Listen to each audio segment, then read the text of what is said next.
In the hallowed halls of rock and roll history, few names resonate with as much passion and mystery as Kurt Cobain, the enigmatic frontman of Nirvana. Please welcome Nirvana, whose haunting lyrics and rebellious spirit defined an era. That's okay, my way, let's go. Left an indelible mark on the world. What secrets lie buried beneath the surface of Nirvana's final crescendo? And how did the turbulence of Cobain's personal life shape the haunting melodies that would echo through eternity?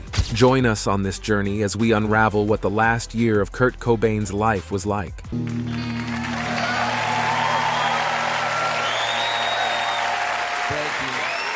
Kurt Cobain's early journey.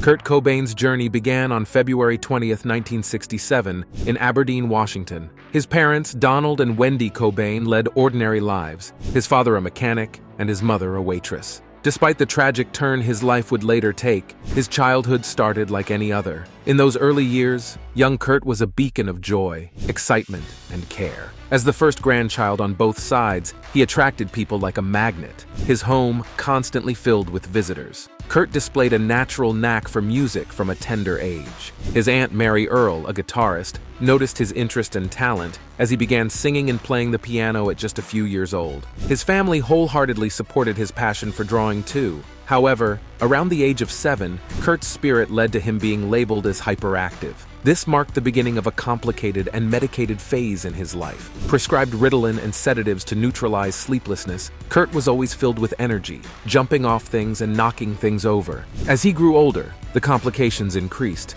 At the age of 9, his parents divorced. In those days, people didn't get divorced.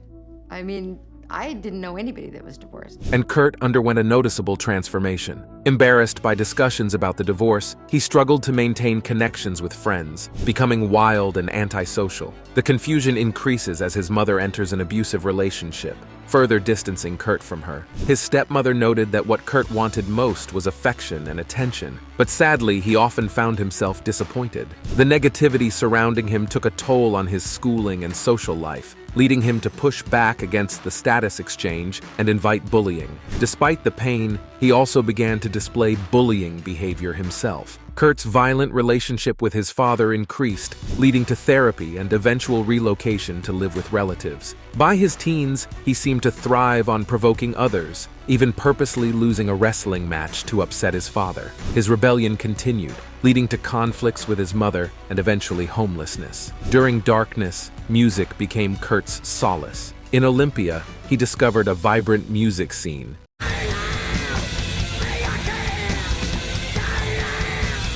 making frequent trips and forming a short-lived group called Fecal Matter. This marked the stepping stone to Nirvana, formed in 1987, which quickly gained popularity in the underground grunge rock scene. Despite personal struggles, Nirvana's success skyrocketed with the release of their second album, Nevermind. The hit single Smells Like Teen Spirit played everywhere,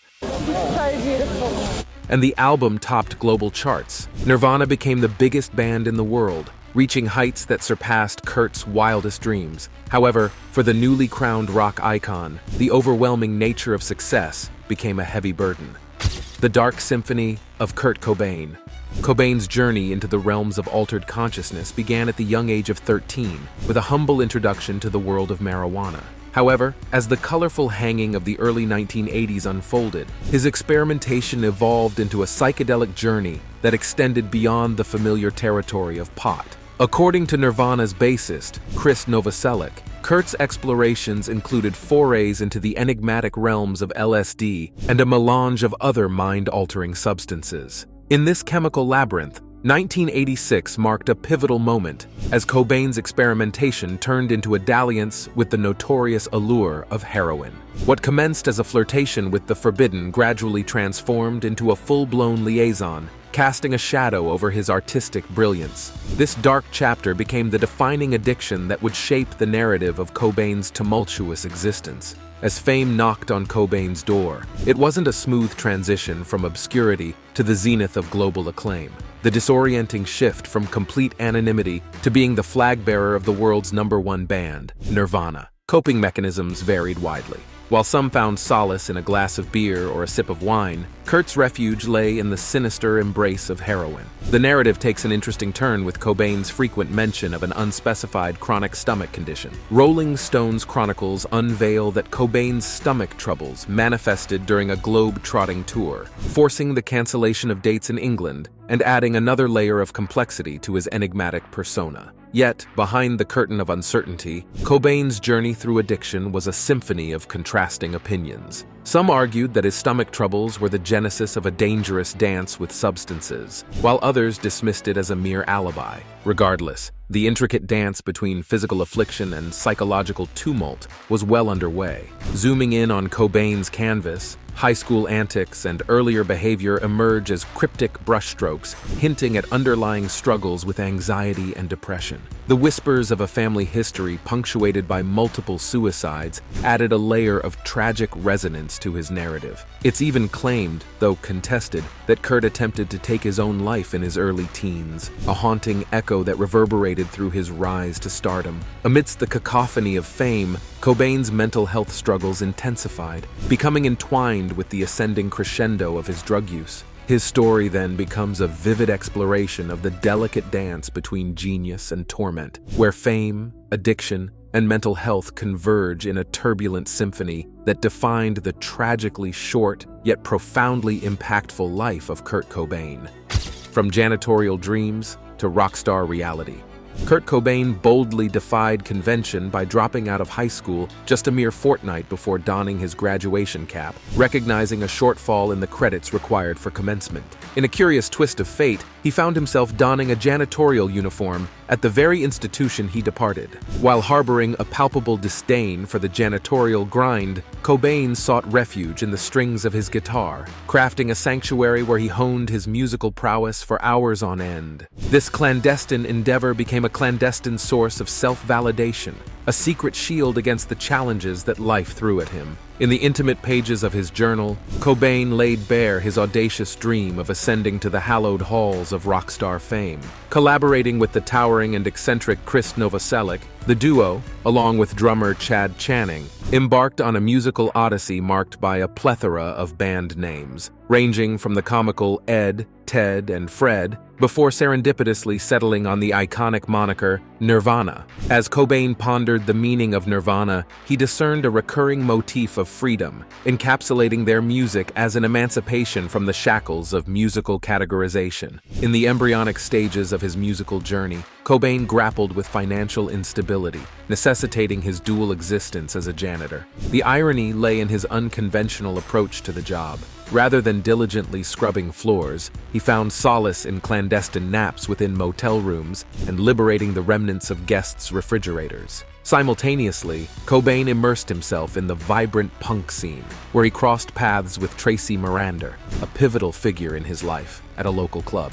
Their union led him to move into Miranda's cozy studio apartment in Olympia, with her becoming the sole benefactor supporting their humble existence. During the ebb and flow of financial uncertainties, Cobain's artistic spirit flourished. Embracing the liberating embrace of unemployment, he forged a daily ritual that would endure throughout his life. Rising at the stroke of noon, he indulged in the humble luxury of Kraft mac and cheese, the unassuming fuel for his creative fire. The remainder of his day unfolded in a kaleidoscope of activities, hours spent entranced by the flickering glow of the television, relentless guitar practice, and passionate engagement in various art projects. This routine, seemingly mundane on the surface, laid the groundwork for Cobain's unconventional path, setting the stage for the seismic impact he would later have on the world of music. Love and harmony. Kurt's search for inspiration reached a fever pitch, and it was serendipity that brought him face to face with the magnetic Courtney Love. Their love story wasn't just written in the notes of Keiko Mari and Montel Fish, it was a crescendo of emotions set against the backdrop of their shared journey. The paradox of love unfolded in Kurt's life, bringing forth both the sweetest melodies and the haunting discord. Finding the one you love is a symphony of emotions, but the discordant fear of potential loss accompanies the harmony. Courtney Love's infatuation with Kurt ignited after she witnessed his electrifying performance, sparking a pursuit that unfolded like a dramatic melody. She not only secured his number, but boldly proclaimed her crush in interviews, setting the stage for their interesting rendezvous. Their initial encounter was a sensory explosion, where Courtney's sensuality and confidence intertwined with Kurt's reserved demeanor. It's about this perfume apprentice in France.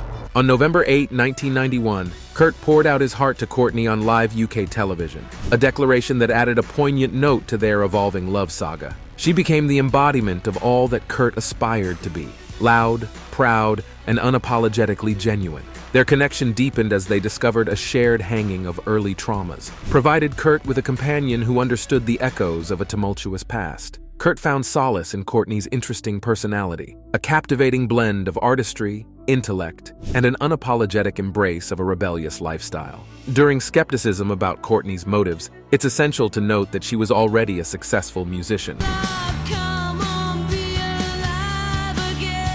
leading Hole to a $1 million record deal independently of Kurt. Their whirlwind romance reached its zenith with a secluded beach wedding in Waikiki, Hawaii, attended by a mere 8 witnesses. Over the next 6 months, Kurt and Courtney created a domestic haven, putting a pause on touring. In the confines of their shared space, they delved into creative pursuits such as painting and guitar playing. Their intimacy extended to a shared exploration of heroin, adding a complex layer to their unconventional love story. In this tune of love, Kurt and Courtney's narrative unfolds like a rich, textured composition, a story of passion, shared vulnerabilities, and the intricate melodies that arise when two souls collide on life's grand stage. Nirvana's epic journey through MTV Unplugged and the In Utero tour. In the enchanting month of November 1993, Nirvana ascended to a rockstar rite of passage, an exclusive privilege reserved for the musical elite of the era. They found themselves in the iconic Sony Music Studios in New York City, immersed in the intoxicating aura of MTV's Unplugged, a series where musical giants stripped down their hits to acoustic gems. Joined by the extra-sonic prowess of guitarist Pat Smear, the enchanting cello artistry of Laurie Goldston, and the creative synergy with members of the Meat Puppets, Kurt Cobain soulfully belted out acoustic renditions of Nirvana classics like All Apologies, On a Plane, and Come As You Are. Yet, this wasn't just another performance, it was a symphony of unique elements curated by Cobain himself. He didn't just take center stage with his haunting vocals, but also donned the hat of a set designer. The stage metamorphosed into a mysterious realm, adorned with black candles and lilies, a visual testament to Cobain's avant-garde vision. Departing from the familiar Nirvana repertoire, Cobain embraced covers, including 3 Meat Puppets tracks, Lead Belly's timeless Where Did You Sleep Last Night, and the legendary David Bowie's The Man Who Sold the World. This artistic departure, encapsulated in MTV Unplugged in New York, became a platinum masterpiece, clinching Nirvana's solitary Grammy for Best Alternative Music Album. As Nirvana basked in the glory of their 1991 opus Nevermind, the anticipation surrounding their next creation, In Utero, reached a fever pitch. Released in September 1993, it stormed the Billboard album chart, claiming the top spot with a staggering 180 copies sold in the inaugural week. However, the journey to this triumph was anything but smooth. Displeased with the album, Nirvana's label, DGC, raised eyebrows. In a swift response, Cobain and the band dove back into the studio for a remix. The task fell into the capable hands of Scott Litt, a luminary from the Rem stable, after the original producer, Steve Albini, opted out. Even major retailers, the likes of Kmart and Walmart, hesitated to embrace the album initially, shying away from its unconventional cover art. To herald the arrival of In Utero, Nirvana embarked on a colossal tour, their first in 2 years. Yet, the grandeur of the tour was accompanied by its own set of tribulations. At one stop, technical gremlins haunted the vocal and guitar monitors, provoking audible discontent from the crowd. The European leg, initially planned for 6 weeks, faced an abrupt conclusion when Cobain succumbed to bronchitis during a Munich performance in March. The journey reached a climactic turn in early March 1994, as the In Utero tour unfolded in Rome. Here, amidst the ancient echoes of the city, Kurt Cobain's life hung in the balance. The dark shades of personal turmoil pushed him to the brink of a desperate act, a pill-induced descent into a coma. Prompt paramedic intervention averted a tragedy, but the details were shrouded in secrecy. And it was incredible. I mean, it turned out so great. Like I was saying before, it's really great to work with somebody who has their own ideas. Nirvana's manager, Janet Billig, painted an optimistic picture of Cobain's recovery, a facade that later crumbled to unveil the stark truth. Courtney Love, Cobain's muse, lifted the veil on the harrowing reality. She spoke of a nightmarish moment when she awoke to an empty bed, discovering a note and a wad of cash, Cobain's tragic plea instead of divorce. Love revealed that Cobain, tormented by a sinister depression, had ingested a staggering 50 pills with an unmistakable suicidal intent. Rolling Stone confirmed the gravity of the situation, identifying the pills pumped from Cobain's stomach as Rohypnol, a potent tranquilizer. The fragility of Cobain's existence hung in the balance, a haunting reminder that even amidst musical brilliance, shadows of despair could cast their pall. He just happened to film her one day when we weren't there. Smoke-filled showdown. The MTV Video Music Awards, renowned as the more youthful and edgier counterpart to the mainstream Grammy Awards, celebrated its 10th edition with flair on September 1993. The event not only spotlighted the ascendancy of Seattle's grunge scene, but also marked a defining moment in the charismatic and unconventional style of Kurt Cobain, the iconic frontman of Nirvana. As the night unfolded, Seattle's musical prowess took center stage, with Pearl Jam clinching 4 coveted Moon Man statuettes and Nirvana securing the Best Alternative Video accolade for their compelling In Bloom music video. However, it was Kurt Cobain's irreverent approach that stole the limelight. Straying from the glitz and glamour of the red carpet, Cobain opted for a nonchalant striped shirt and disheveled hair, effortlessly overshadowing more conventionally dressed celebrities. His entourage, including wife Courtney Love and their adorable baby Frances Bean Cobain, added a touch of rock and roll charm, creating memorable moments that resonated far beyond the awards ceremony. While Cobain projected an image of enjoyment, the reality was that he wasn't particularly thrilled about attending. MTV's persistent push for his presence reflected their desire to keep the burgeoning rock star in their favor.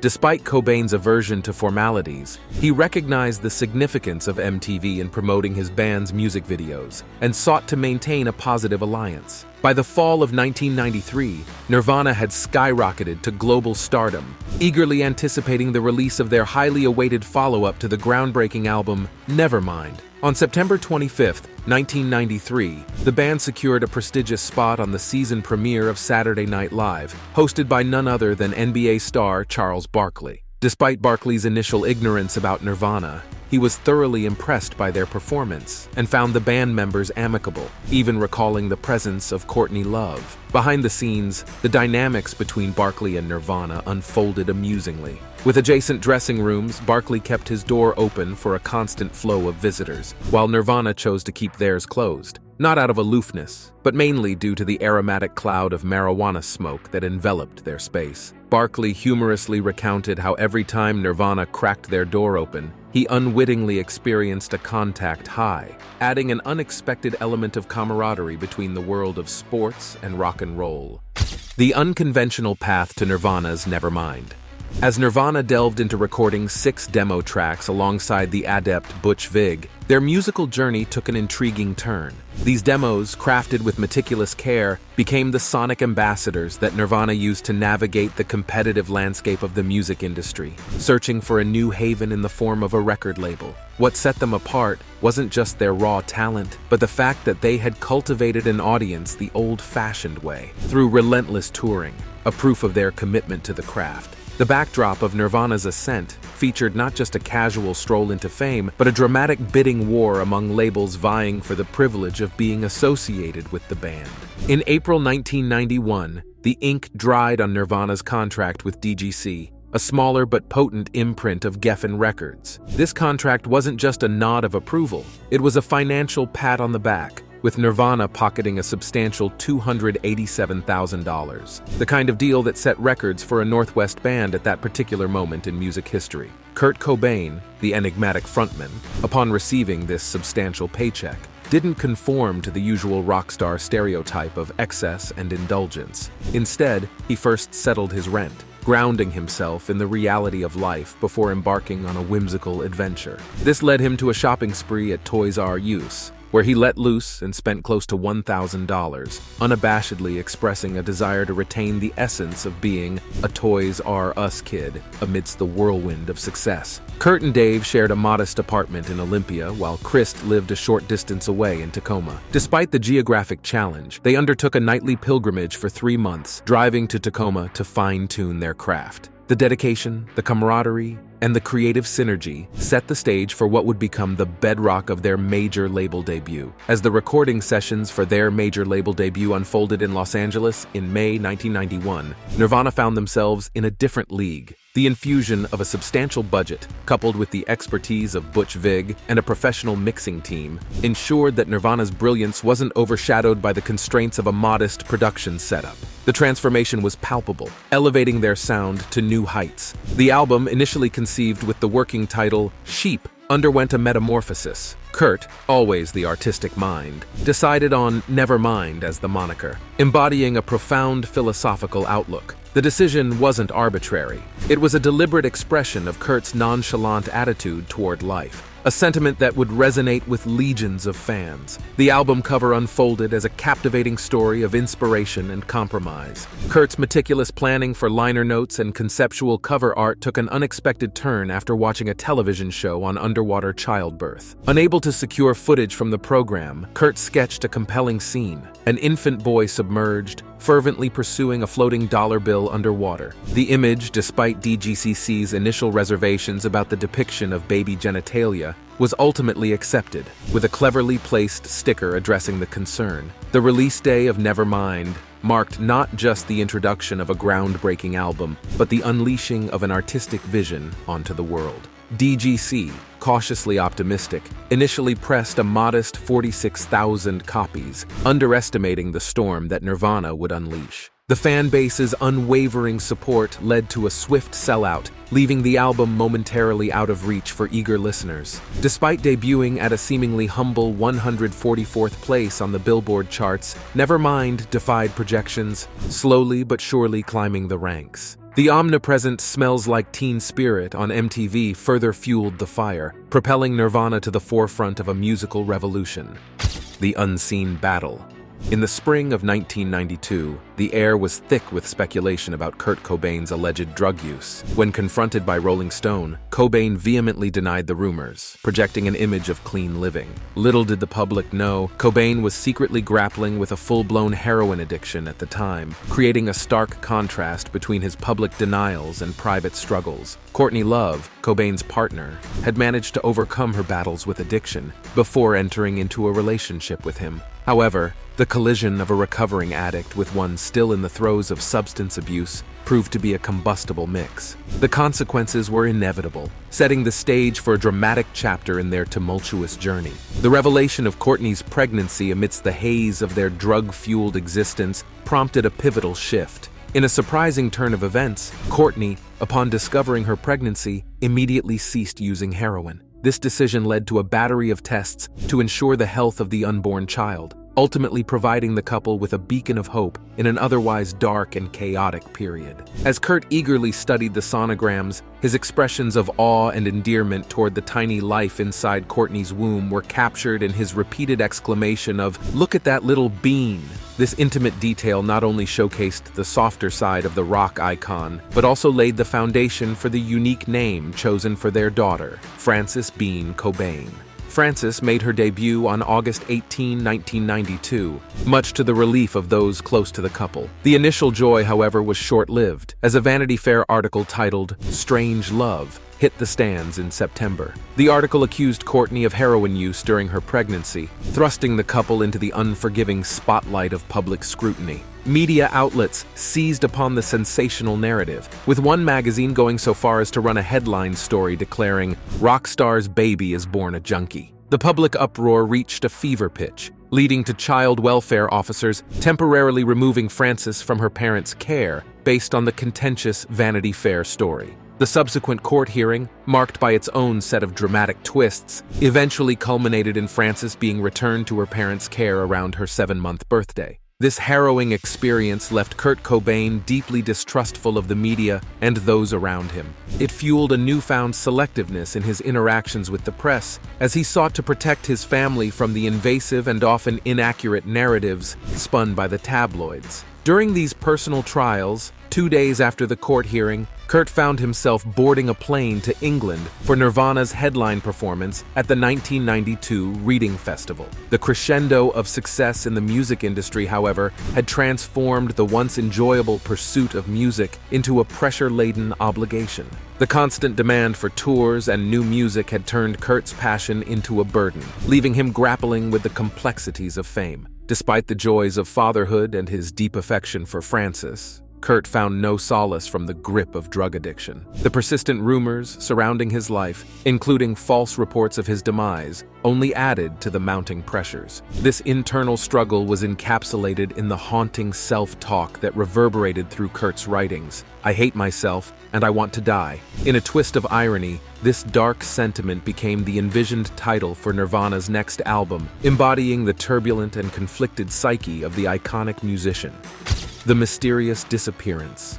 Just a few weeks after Kurt Cobain's harrowing suicide attempt in March 1994, the turbulent saga of his struggle continued when Courtney Love, determined to save her husband from his inner demons, orchestrated a dramatic intervention. Seeking assistance from counselor Stephen Chadoff, Love embarked on a desperate mission to confront Cobain's escalating substance abuse issues in Seattle. Chadoff vividly described the chaotic scenario to Rolling Stone, revealing Cobain's adamant denial and the palpable fear for his life that gripped those close to him. The rock icon was ensnared in a web of addiction, and the situation seemed dire. Undeterred by the initial setback, Love's unwavering commitment led to a second intervention at Cobain's Seattle residence on March 25, 1994. The cast of characters in this intense, 5-hour showdown included Love, Nirvana bassist Krist Novoselic, and the band's occasional guitarist Pat Smear, among others. The high-stakes ultimatums presented to Cobain during the intervention added a dramatic flair: the potential dissolution of Nirvana and Love's threat to leave him if he didn't seek professional help.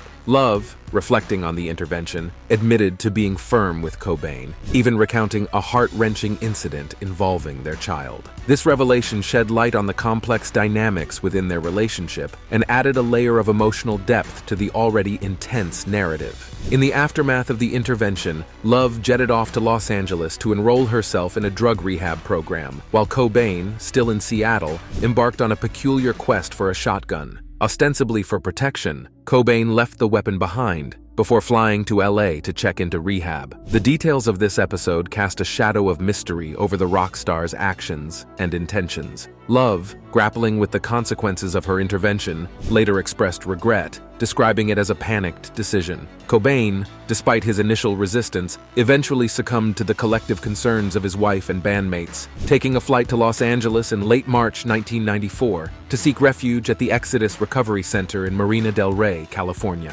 As April 1st unfolded, the last conversation between Cobain and Love took place over the phone, with Cobain's poignant words, "Just remember, no matter what, I love you." Little did they know that this would be their final exchange. The drama escalated when Cobain, at 30 minutes after 7 p.m. that day, managed to evade the confines of Exodus, scaling a 6-foot-tall brick wall and disappearing into the night. Love, desperate to locate Cobain, hired private investigators and took the drastic step of canceling his credit cards. By April 4th, Cobain's whereabouts remained uncertain, with conflicting reports suggesting he had returned to Seattle. Concerns about his well-being and the possibility of suicide or involvement in illicit activities added a layer of suspense and uncertainty to the unfolding drama. Some accounts even placed Cobain in a Seattle park or at his alternative residence in the town of Carnation, leaving the public intrigued and anxious about the fate of the iconic musician.